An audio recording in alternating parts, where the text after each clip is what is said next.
YouTube, YouTube, YouTube, it's Sham again.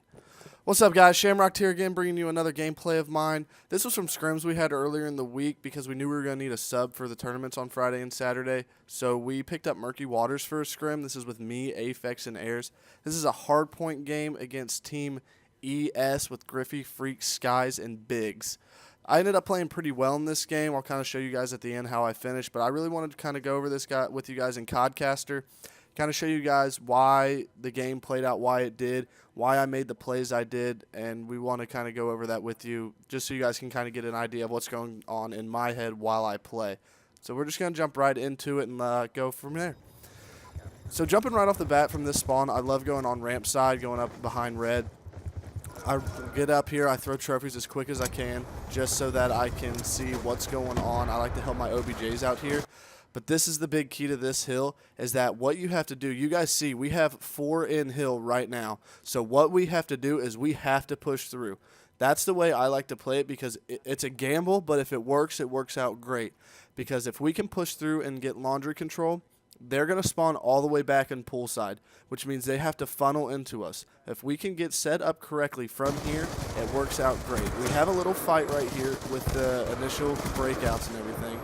But this is where I had some lag right there. I don't know what happened right there. But this is what happened. We started getting picked off. One by one, they came by. I got picked off there. That was a lucky kill right there for us with that van blowing up. And we held control of the hill. However, we never really got pushed up. And that's where that didn't work. We really had to just kind of keep fighting and keep pushing. You can't really work on a solid rotation on that. And you notice right here that when we try to rotate, we give them control of the hill with 22 seconds left, which means they're more than likely going to be going into kitchen hardpoint with a small lead. So we get through, and the reason I pushed through kitchen and challenged there, honestly, I wasn't expecting them to have 2 back laundry, but it happened. They both spawned right there. I was not expecting them to spawn there because of where me and the guy on basketball stairs were. But I did push out that way and just go out because I knew I had the guy at basketball stairs that would have my back. So I normally wouldn't do that. I would normally kind of sit in the kitchen, wait and try and get the picks as they rotated and let my team come up with me. But I already had a guy with me, so I went ahead and made that challenge. Had some good shots right here. Aphex was cleaning them up over in raid. Once again, right there, I made that play. Most people would have kept challenging right there with the head glitch at either tree or whatever. I knew I had a guy in kitchen, so I went ahead and pulled all the way around jungle, let him this is a bait and switch type deal. I didn't let him distract him behind kitchen while I went ahead and went around. Now this is the key right here. The key to this hill is never having 2 people watching the same cutoff point. The way I like to play it is I'm always watching my mini-map. I'm probably watching my mini-map more than I'm watching the actual gameplay, as most anchors should. So we cleaned up the scrap time there, and I go up there. I made the call out there. We got that kill. We have, I believe it's Aphex coming up from laundry. So see right here. See right there, I saw them coming down, getting ready to challenge in the kitchen. So I immediately go to where the next spot that they're going to try and come at us from, which is going to be poolside. So I come over here and watch this. Now I see whoever spawned down here at bottom behind Tiki. That's Aphex. I let him go in, and I covered his back. Now I saw we went 2 down. I checked back there just to make sure. I watch them spawn. I'm right there. Exactly like I said. Since they spawned at laundry, I knew they were going to come back over this way, so I made sure I turned around and had the cut off so they weren't going to be able to flank my teammates. Then I come in here and I just peek because I know that they're going to be challenging backside, so I kind of try and get some shots into them back there. They go in there, they clean them up, and we're good. I always check back to make sure that they're not coming back there. I see them spawn jungle. I come back to watch pool. You always want to bounce back and forth just to make sure they don't get some kind of crazy spawn that can really mess up the last few minutes or a few seconds on a hard point. Now right here, I like to play very aggressive on the last 15, 20 seconds on a hill just because of the anchor. I let my team rotate, then I come up behind them, let them take out the anchor, and I kind of flow up behind them. We do rotate differently than most teams, which is kind of what helps us and hurts us. So I come in here, and I wanted to juggle this hill for streaks. As you guys see, really close to the stealth chopper right here, I got streaks, lightning strike, hellstorm, and then what I wanted to do was juggle. I see they weren't going to allow it, so I just kind of pulled back. And you can see already they have one guy back here. He's done. And this is what happens on this hill that a lot of people don't know. When you spawn like this, if you keep challenging that kitchen hard point while the other team is still on it, this guy in red down in the bottom minimap, that red triangle down there behind laundry, he is going to continuously spawn there until this hill is over. If you just keep challenging and keep dying, you are just feeding streaks to the other team. Take your time and rotate to help your teammates that already have. Don't play greedy. Don't try and knock someone off streaks or whatever. Just take your time and rotate. You're going to help your team out more by being set up on the next hill than you are trying to get the last 2 seconds and 150, 200 points, however many it is, from the last hill by getting those. And I just realized I was on a nice little 7-kill streak. So going back in the gameplay, this is where I got greedy going for that stealth chopper. I wanted it. And instead of me rotating through poolside, helping my teammates out, that's exactly what I was talking about. I knew there was that guy was going to spawn back there, so I went after him, I challenged, and I choked. That right there is what greedy play gets you. Most of the time, greedy play is going to get you killed. So right here, we got a solid 30-point lead. They've got control of garage, and we have to break it. I had some lag issues in this game, not really sure what was happening. I was dropping down to a 1 bar every now and then. So what we have to do is really push as a team. Murky jumped in there and took out the one guy. This is what confused me about this play, is that they didn't set up solid on this. We had 2 players in kitchen hardpoint that held the last 5 seconds. We held every second of points off of that last hill, and yet we broke that one with, 10, 15 seconds into it. So that was kind of not very good play on their part. So I saw that guy jump in. Now I know they're all back there. I'm calling them out. I'm just kind of watching that head glitch as I would let my team come up behind me. We know that because once we start spreading out, right there's the big key. Let me pause it right here.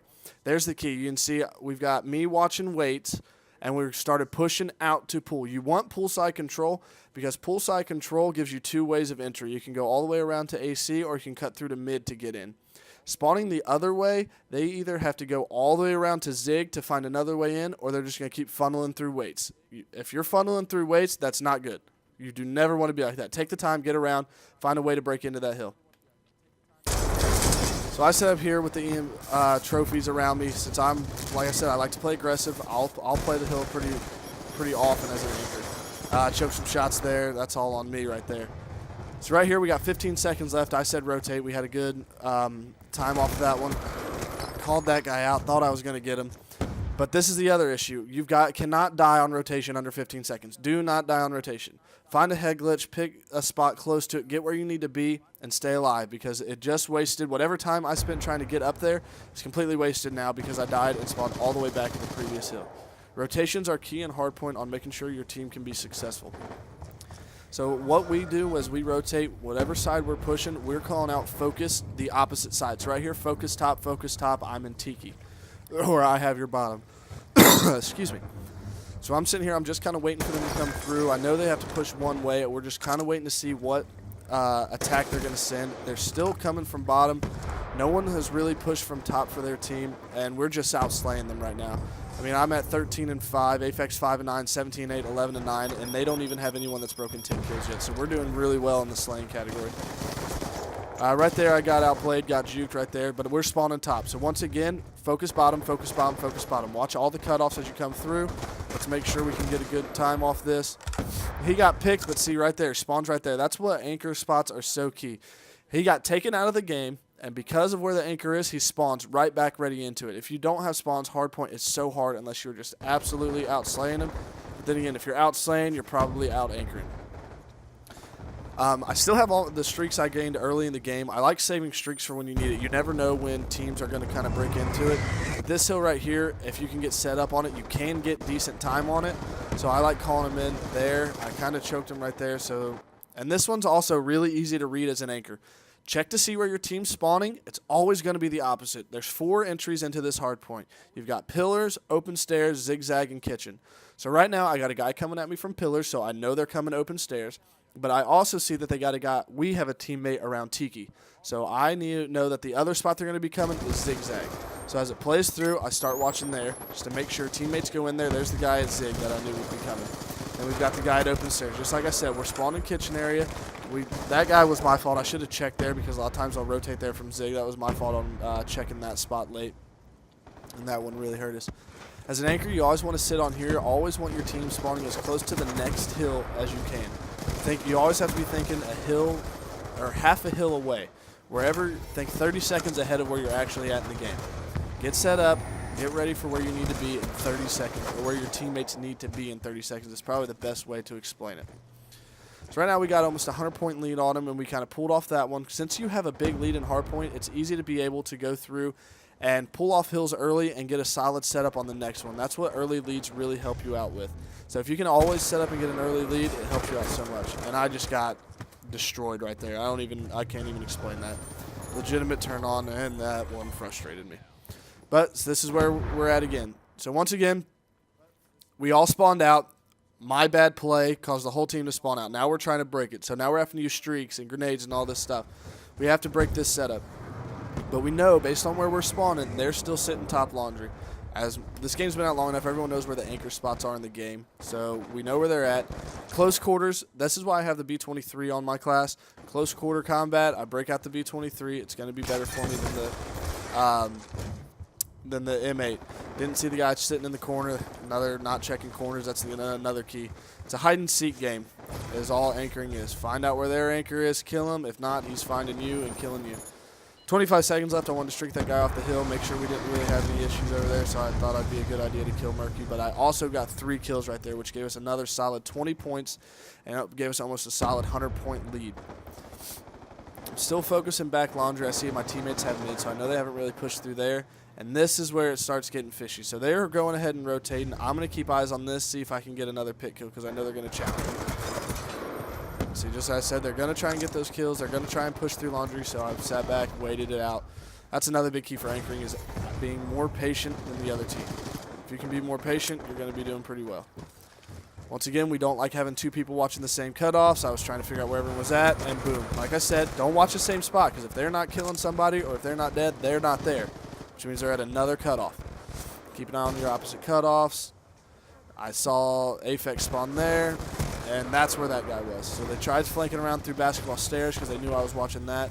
And again, jump right in. I love playing the hill. Once we kind of spawn out, I'm big on rotating into the hill. And the grand scheme of things, being in the hill is what wins you the game. Just because you're an anchor doesn't mean you have to sit back and stay on that spot if it's close to the end. If you just died off and they only have 1 person on and most of the other teams rotate, go ahead and make a challenge at that. You can get your team an extra 15, 20 points. Just make sure you let one of your other ARs know that they need to go ahead and rotate. Shot was really off there, and I was working on streaks again. And once again, I knew they were going to spawn back there because that hill was still active when those people died. So they had to be coming up from poolside or mid. Had a guy mid, double check my back, and that's where we were good. So we played really good on this one. I'm at 26-11 as an anchor. I've got 1 cap, 1 defend, which is great stats for an anchor overall. You always want to be trying to get double pause. Really, rotation deaths are going to be the ones that hurt you. Right there, again, we didn't push out far enough out at poolside, so that's why they got that good spawn, and we're able to push up there.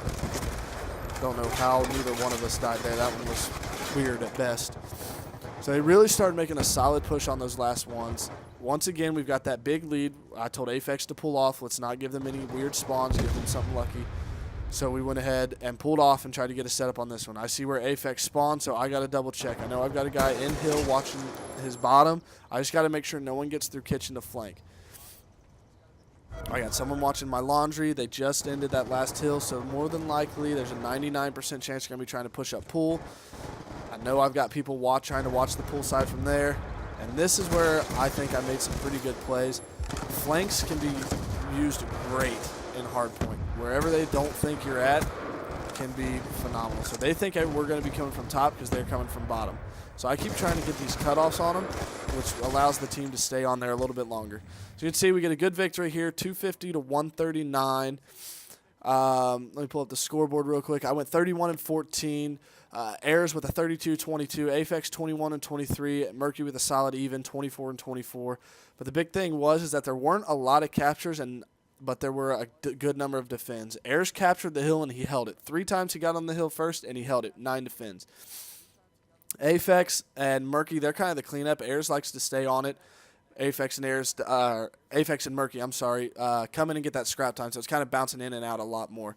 But overall, we did good. I hope you guys liked the video. I hope it went well for you. I hope you guys enjoyed it. And like I said, as always, if you like the video, drop a like on it, comment on them. Let me know what you guys want to see, what you think I need to work on for my commentaries. I think I'm getting a little bit better at it. But if not, let me know the stuff you want to see.